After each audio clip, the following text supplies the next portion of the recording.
ಆಕಾಶವಾಣಿ ಪ್ರದೇಶ ಸಮಾಚಾರ ಓದುತ್ತಿರುವವರು ವಿವೇಕಾದಿತ್ಯ ಕನಿಯಾಲ.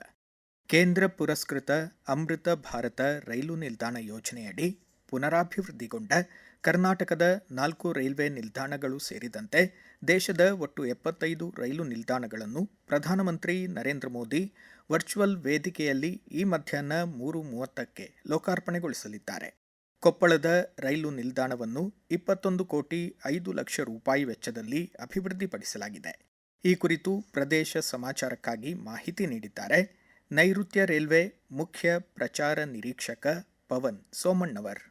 ಇಂದು prime minister Narendra Modi ಅವರು ದೇಶಾದ್ಯಂತ 75 ರೈಲ್ವೆ ಸ್ಟೇಷನ್ಗಳನ್ನು ಉದ್ಘಾಟನೆ ಮಾಡಲಿದ್ದಾರೆ. ನಮ್ಮ ಕರ್ನಾಟಕದಲ್ಲಿ 4 ನಿಲ್ದಾಣಗಳು ಈ ಪೈಕಿ ಆಯ್ಕೆಯಾಗಿದ್ದು, ಕೊಪ್ಪಳ, ಬಾದಾಮಿ, ಅಳ್ನಾವರ, ಬಂಟ್ವಾಳ ಸ್ಟೇಷನ್ಗಳು ಉದ್ಘಾಟನೆ ಆಗಲಿದೆ. ನಮ್ಮ ಕೊಪ್ಪಳ ರೈಲ್ವೆ ಸ್ಟೇಷನ್ 21.5 ಕೋಟಿಯಲ್ಲಿ ನಿರ್ಮಾಣ ಆಗಿದೆ. ಈಗ 17ನೇ ತಾರೀಕು ಫಂಕ್ಷನ್ ಆಗಿ ಉದ್ಘಾಟನೆ ಆಗಲಿದೆ. ಗತಿಶಕ್ತಿ ಡಿಪಾರ್ಟ್ಮೆಂಟ್ ಕಡೆಯಿಂದ ಇಂಜಿನಿಯರ್ಸ್ ಬಂದು ಮಾಡಿರೋ ಕಾಮಗಾರಿಯ ವಿವರಗಳನ್ನು ಎಲ್ಲ ವಿವರಿಸಿದ್ದಾರೆ. ಇಲ್ಲಿ ಮುಂಚೆ ಯಾವ ತರ ರೈಲ್ವೆ ಸ್ಟೇಷನ್ ಇತ್ತು, ಇವಾಗ ಯಾವ ತರ ಆಗಿದೆ, ಏನೇನು ಡೆವಲಪ್ಮೆಂಟ್ಸ್ ಮಾಡಿದ್ದಾರೆ. ಮುಂಚೆ ಇಲ್ಲಿ ಎಸ್ಕಲೇಟರ್ ಇರಲಿಲ್ಲ, ಲಿಫ್ಟ್ ಇರಲಿಲ್ಲ, ಇವಾಗ ಅದನ್ನೆಲ್ಲ ಪ್ರೊವೈಡ್ ಮಾಡಿದ್ದಾರೆ. ಪ್ಲಾಟ್ಫಾರ್ಮ್ ಶೆಲ್ಟರ್ಸ್ ಮಾಡಿದ್ದಾರೆ, ಪ್ಲಾಟ್ಫಾರ್ಮ್ ಸರ್ಫೇಸಿಂಗ್ ಮಾಡಿದ್ದಾರೆ, ರಿಟೈರಿಂಗ್ ರೂಮ್ಸ್ ಕನ್ಸ್ಟ್ರಕ್ಟ್ ಮಾಡಿದ್ದಾರೆ. ಕಂಪ್ಲೀಟ್ ಹಳೆ ಬಿಲ್ಡಿಂಗ್ ಅನ್ನೆಲ್ಲ ಡೆಮಾಲಿಷ್ ಮಾಡಿ ಹೊಸ ಬಿಲ್ಡಿಂಗ್ ಅನ್ನ ಕಟ್ಟಿದ್ದಾರೆ.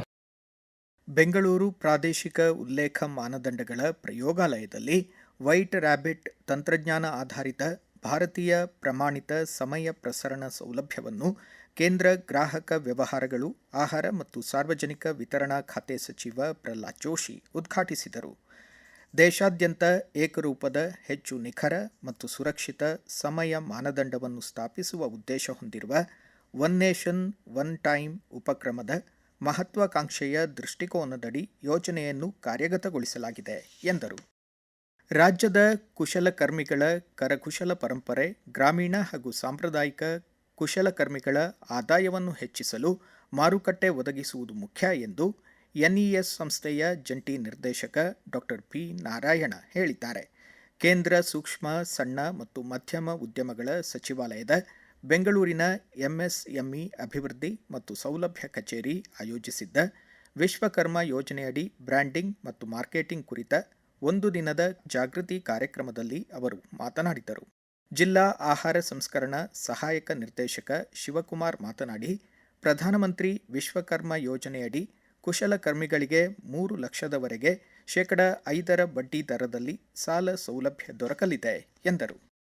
ಗದಗ ಜಿಲ್ಲೆ ನರಗುಂದ ತಾಲೂಕಿನಲ್ಲಿ ಮಳೆ ಕೊರತೆಯಿಂದ ಬರ ಪರಿಸ್ಥಿತಿ ತಲೆದೋರಿದ್ದು, ಎಲ್ಲ ಇಲಾಖೆಗಳ ತಾಲೂಕು ಅಧಿಕಾರಿಗಳು ಕೇಂದ್ರ ಸ್ಥಾನದಲ್ಲೇ ಉಳಿದು ಸಾರ್ವಜನಿಕರ ಸಮಸ್ಯೆಗಳಿಗೆ ತ್ವರಿತವಾಗಿ ಸ್ಪಂದಿಸುವಂತೆ ತಾಲೂಕು ಪಂಚಾಯಿತಿ ಆಡಳಿತಾಧಿಕಾರಿ ಎಚ್ಪಿ ಹುಲಗಣ್ಣವರ್ ಸೂಚಿಸಿದ್ದಾರೆ.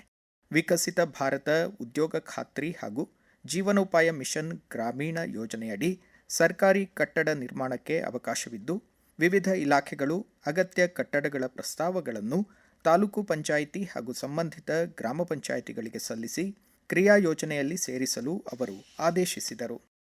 ಆಕಾಶವಾಣಿ ಧಾರವಾಡ ಕೇಂದ್ರ ಇಂದು ರಾತ್ರಿ 8ರಿಂದ 8:45 ಆಯೋಜಿಸಿರುವ ನೇರ ಫೋನ್ ಇನ್ ಕಾರ್ಯಕ್ರಮದಲ್ಲಿ ಧಾರವಾಡ ಜಿಲ್ಲಾಧಿಕಾರಿ ಹಾಗೂ ಜಿಲ್ಲಾ ಚುನಾವಣಾಧಿಕಾರಿ ಆರ್ ಸ್ನೇಹಲ್ ಪಾಲ್ಗೊಂಡು ಎಸ್ಐಆರ್ ಕುರಿತ ಕೇಳುಗರ ಪ್ರಶ್ನೆ ಹಾಗೂ ಸಂದೇಹಗಳಿಗೆ ನೇರವಾಗಿ ಉತ್ತರಿಸಲಿದ್ದಾರೆ. ಯಾದಗಿರಿ ಜಿಲ್ಲೆಯಾದ್ಯಂತ ಶೇಕಡ 70ರಷ್ಟು ಮಳೆ ಕೊರತೆ ಉಂಟಾಗಿದ್ದು, ರೈತರು ಕಡಿಮೆ ನೀರು ಬಾಯಿಸುವ ಬೆಳೆ ಆಯ್ದುಕೊಳ್ಳುವಂತೆ ಕೃಷಿ ಇಲಾಖೆ ಜಂಟಿ ನಿರ್ದೇಶಕ ರತೇಂದ್ರನಾಥ್ ಸೂಗೂರ್ ಕೋರಿದ್ದಾರೆ. ರಾಯಚೂರು ಜಿಲ್ಲೆಯಲ್ಲಿ ಈ ತಿಂಗಳಾಂತ್ಯದವರೆಗೆ ತೊಗರಿ ಬಿತ್ತಲು ಅವಕಾಶವಿದ್ದು, ಬೆಳಗ್ಗೆ ಮತ್ತು ಸಂಜೆ ನೀರು ಮತ್ತು ಪೋಷಕಾಂಶ ಒದಗಿಸುವಂತೆ ಕೃಷಿ ಇಲಾಖೆ ಜಂಟಿ ನಿರ್ದೇಶಕ ಡಾಕ್ಟರ್ ಪ್ರಕಾಶ್ ಚೌಹಾಣ್ ಕೋರಿದ್ದಾರೆ. ತುಮಕೂರಿನ ಮಹಾತ್ಮ ಗಾಂಧಿ ಜಿಲ್ಲಾ ಕ್ರೀಡಾಂಗಣದಲ್ಲಿ ಆಯೋಜಿತ ಕೆಎಸ್ಎಫ್ಎ ಅಂತರ್ ಜಿಲ್ಲಾ ಫುಟ್ಬಾಲ್ ಲೀಗ್ ಫೈನಲ್ ಪಂದ್ಯದಲ್ಲಿ ಬೆಂಗಳೂರು ಜಿಲ್ಲಾ ತಂಡ ಕೊಡಗು ಜಿಲ್ಲಾ ತಂಡವನ್ನು ಶೂಟೌಟ್ನಲ್ಲಿ 4-2 ಗೋಲುಗಳ ಅಂತರದಿಂದ ಮಣಿಸಿ ಚಾಂಪಿಯನ್ ಆಗಿ ಹೊರಹೊಮ್ಮಿತು. ವಿಜಯಪುರ ಜಿಲ್ಲೆಯಲ್ಲಿ ಮತದಾರರ ಪಟ್ಟಿ ವಿಶೇಷ ಸಮಗ್ರ ಪರಿಷ್ಕರಣೆ ಕಾರ್ಯ ಪ್ರಗತಿಯಲ್ಲಿದೆ. ಒಟ್ಟು 19,39,677 ಗಣತಿ ನಮೂನೆಗಳನ್ನು ವಿತರಿಸಲಾಗಿದೆ ಎಂದು ಜಿಲ್ಲಾ ಚುನಾವಣಾಧಿಕಾರಿ ಹಾಗೂ ಜಿಲ್ಲಾಧಿಕಾರಿ ಡಾಕ್ಟರ್ ಕೆ ಆನಂದ್ ತಿಳಿಸಿದ್ದಾರೆ.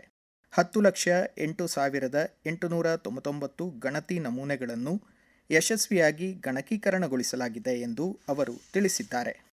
ಇಲ್ಲಿಗೆ ಪ್ರದೇಶ ಸಮಾಚಾರ ಮುಕ್ತಾಯವಾಯಿತು. ನಮ್ಮ ಮುಂದಿನ ರಾಷ್ಟ್ರೀಯ ವಾರ್ತಾ ಪ್ರಸಾರ ಮಧ್ಯಾಹ್ನ 1:10 ನಿಮಿಷಕ್ಕೆ.